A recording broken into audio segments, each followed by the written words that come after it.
કે જ્યારે હું નર્મદા જિલ્લાની હદમાં પ્રવેશતો હતો ત્યારે મારી પાછળ એક કાળા કાચવાળી એક ફોર વ્હીલર આવી અને મારી ગાડીની આગળ ગાડી ઊભી રાખી દીધી. અંદરથી પોલીસ ઉતર્યા અને મને કીધું કે તમને આગળ નહીં જવા દેવા માટેની સૂચના છે. પણ જ્યારે હું રાજપીપળાની અદાલતે ગયો ત્યારે ત્યાં હાજર પોલીસ અધિકારીએ મને અંદર જવા દીધો નહીં. આમ આદમી પાર્ટીના ધારાસભ્ય ચૈતર વસાવાની ધરપકડ બાદથી સતત એક મુદ્દો ખૂબ ચર્ચાનો વિષય રહ્યો છે કે શું ધારાસભ્ય ગોપાલ ઇટાલિયાએ ચૈતર વસાવાની એડવોકેટ તરીકે એટલે કે વકીલાત તરીકે કોર્ટની અંદર હાજર રહી શકે છે ખરા? જ્યારથી આખો આ મામલો શરૂ થયો છે ત્યારથી લઈને આ એક મુદ્દો સતત ચર્ચાની અંદર રહ્યો છે કે આમ આદમી પાર્ટીના ધારાસભ્ય ગોપાલ ઇટાલિયા એ પોતાની વકીલાત કઈ રીતે કરી શકે. જો કે આ મામલે સોશિયલ મીડિયાની અંદર અનેક સવાલો ઊભા થયા હતા અને હવે આ સવાલોનો અંત લાવવા ગોપાલ ઇટાલિયાએ સોશિયલ મીડિયાના માધ્યમથી એક વિડીયો પણ જાહેર કર્યો છે અને આ તમામની વચ્ચે સોશિયલ મીડિયા ઇન્ફ્લુએન્સર અને સોશિયલ મીડિયામાં લોકોએ આખી આ વાતને એક અલગ અંદાજમાં રજૂ પણ કરી છે. નમસ્કાર, આપ જોઈ રહ્યા છો ન્યૂઝ રૂમને. આપની સાથે હું છું પ્રદીપ.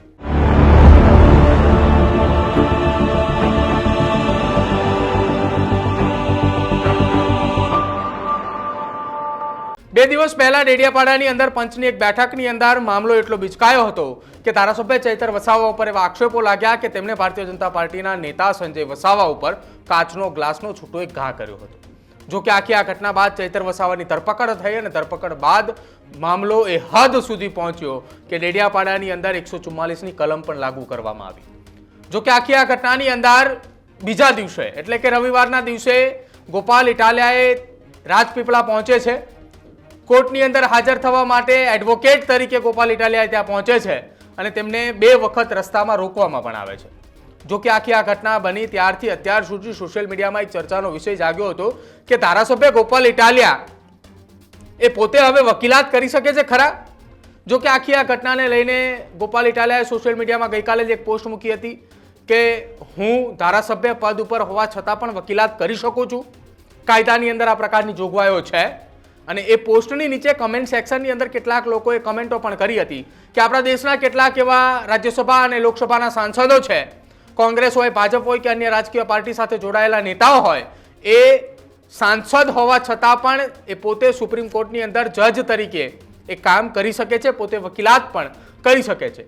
જો કે આખી આ ઘટનાને સંદર્ભે ગોપાલ ઇટાલિયાએ આજે સોશિયલ મીડિયાના માધ્યમથી એક વિડીયો એટલા માટે વાયરલ કર્યો કે છેલ્લા 24 કલાકની અંદર સોશિયલ મીડિયામાં આ ચર્ચા ખૂબ જાગી હતી કે ધારાસભ્ય ગોપાલ ઇટાલિયાએ શું વકીલાત કરી શકે છે ખરા? જો શું કહ્યું ગોપાલ ઇટાલિયાએ પણ. નમસ્કાર મિત્રો, હું એડવોકેટ ગોપાલ ઇટાલિયા. ગઈકાલે આખા ગુજરાતે જોયું કે રાજપીપળાની અદાલતની બહાર શું બન્યું. ગઈકાલે હું ચૈતરભાઈ વસાવાના વકીલ તરીકે હું કોર્ટમાં હાજર રહેવા માટે રાજપીપળા ગયો હતો. સૌપ્રથમ તો 2 ઘટના બની. એક કે જ્યારે હું નર્મદા જિલ્લાની હદમાં પ્રવેશતો હતો ત્યારે મારી પાછળ એક કાળા કાચવાળી એક ફોર વ્હીલર આવી અને મારી ગાડીની આગળ ગાડી ઊભી રાખી દીધી. અંદરથી પોલીસ ઉતર્યા અને મને કીધું કે તમને આગળ નહીં જવા દેવા માટેની સૂચના છે, એટલે હવે તમારે અહીંયા રોકાઈ જવાનું છે. મેં એમની સાથે ચર્ચા કરી કે તમે મને કેવી રીતે રોકી શકશો, હું વકીલ છું, હું યુનિફોર્મમાં છું મારા, અને મારે કોર્ટમાં મારા ક્લાયન્ટ માટે હાજરી આપવા જવાનું છે. ચર્ચાના અંતે નર્મદા જિલ્લાની હદમાં તો જવા દીધો, પણ જ્યારે હું રાજપીપળાની અદાલતે ગયો ત્યારે ત્યાં હાજર પોલીસ અધિકારીએ મને અંદર જવા દીધો નહીં. પોલીસ અધિકારી મને નામથી પણ ઓળખે છે, ચહેરાથી પણ ઓળખે છે, એડવોકેટ તરીકે પણ ઓળખે છે અને બધી જ ખબર છે કે આ વ્યક્તિ કોણ છે. તેમ છતાંય માત્ર એને જે કાંઈ ઉપરથી સૂચના મળી હોય અથવા ન મળી હોય તેના કારણે એમણે મને રોકવાનું ગેરકાયદેસરનું કૃત્ય કર્યું છે. મેં એમને ખૂબ આજીજી કરી કે તમે મને રોકી શકશો નહીં. અદાલત એક જાહેર જગ્યા છે. વકીલ જે છે એ કોર્ટ ઓફિસર તરીકે ક્યારેય પણ કોર્ટમાં જવા માટે એને હક મળેલો છે અને રાઇટ ટુ રિપ્રેઝેન્ટ મારે મારા ક્લાયન્ટને અદાલતની સમક્ષ રિપ્રેઝેન્ટ કરવો એ મારો બંધારણીય અધિકાર છે, કાયદાકીય અધિકાર છે.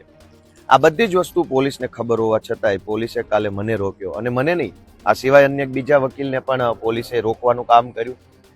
અદાલતના દરવાજા બંધ કરી દીધા. બીજા વકીલે તો દંડવત પ્રણામ કર્યા ત્યારે માંડમાં એમને જવા દીધા.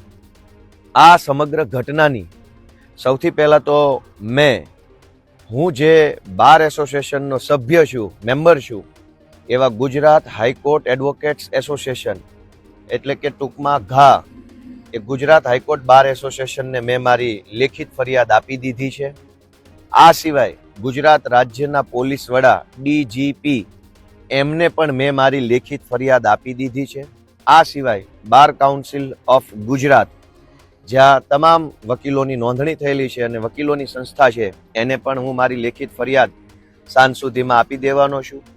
બાર કાઉન્સિલ ઓફ ઇન્ડિયા એને પણ હું મારી લેખિત ફરિયાદ આજ સાંજ સુધીમાં હું આપી દેવાનો છું. એટલે કે મેં high court advocate association, bar council of Gujarat, bar council of India અને ગુજરાતના મુખ્ય પોલીસ અધિકારી આ તમામને લેખિતમાં ફરિયાદ કરી છે કે પોલીસે એક વકીલને અદાલતની અંદર જતા રોકીને અદાલતના દરવાજાઓ બંધ કરીને ગેરકાયદેસરનું કૃત્ય કર્યું છે. એની ઉપર કડકમાં કડક પગલાં લેવા જોઈએ આવી મારી માંગણી છે. આ માંગણીની અંદર મને જો યોગ્ય ન્યાય નહીં મળે, યોગ્ય કાર્યવાહી નહીં થાય તો હું એના પછીના તબક્કામાં હાઈકોર્ટ સમક્ષ પણ જઈશ, સુપ્રીમ કોર્ટ સમક્ષ પણ જઈશ. કન્ટેમ્પ્ટની કોઈ કાર્યવાહી કરવી પડે તો એ પણ કરીશું. જે કાંઈ પ્રોસેસ કરવી પડે તમામ પ્રોસેસ કરીને પણ, કેમ કે આ પ્રશ્ન ગોપાલ ઇટાલિયાનો વ્યક્તિગત પ્રશ્ન નથી, પણ ધારાસભ્ય લેવલના વ્યક્તિને એડવોકેટ છે એવું જાણવા છતાંય જો પોલીસ આટલી હદે દાદાગીરી કરે તો સામાન્ય વકીલોની સાથે પોલીસ શું વર્તન કરશે એ વાત આપણે સૌએ વિચારવાની છે.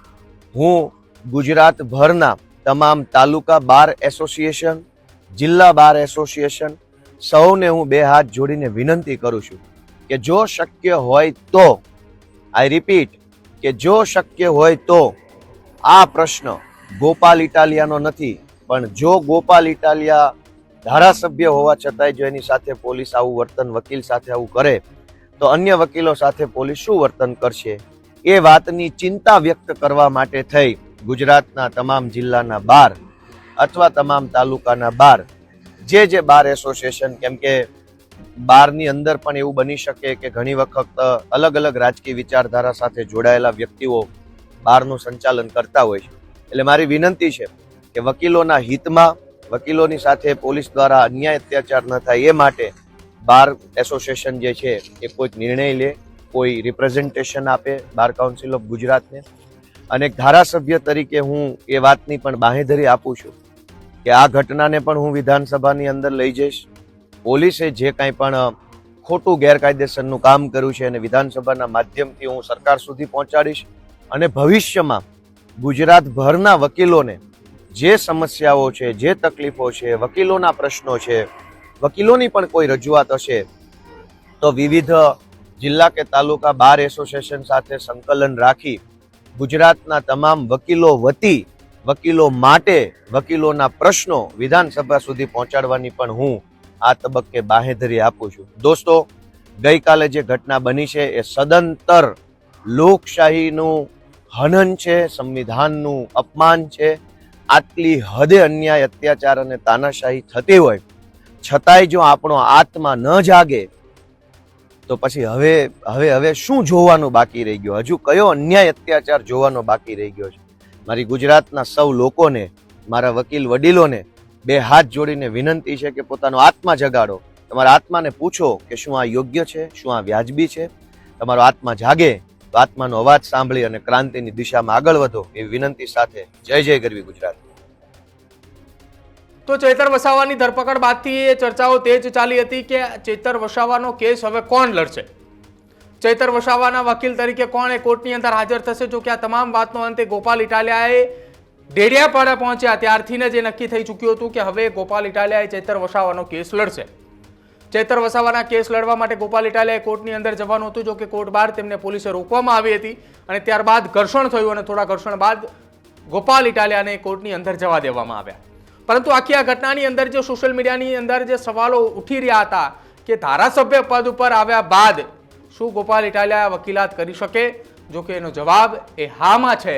એટલા માટે કેમ કે આપણા દેશની અંદર અનેક એવા લોકસભાના સાંસદ, રાજ્યસભાના સાંસદ છે કે જેઓ એ લોકસભા અને રાજ્યસભાના સાંસદ પદ ઉપર હોવા છતાં પણ સુપ્રીમ કોર્ટની અંદર પોતાની વકીલાત કરી શકે છે. અને આખી આ ઘટનાની અંદર આપણા એ જે વકીલો જે છે તેમની જે કલમો છે, જે નિયમો છે, એ નિયમોની અંદર પણ આ નિયમનો ઉલ્લેખ કરવામાં આવ્યો છે કે ધારાસભ્ય પદ ઉપર હોવા છતાં પણ તે વકીલાત કરી શકે છે.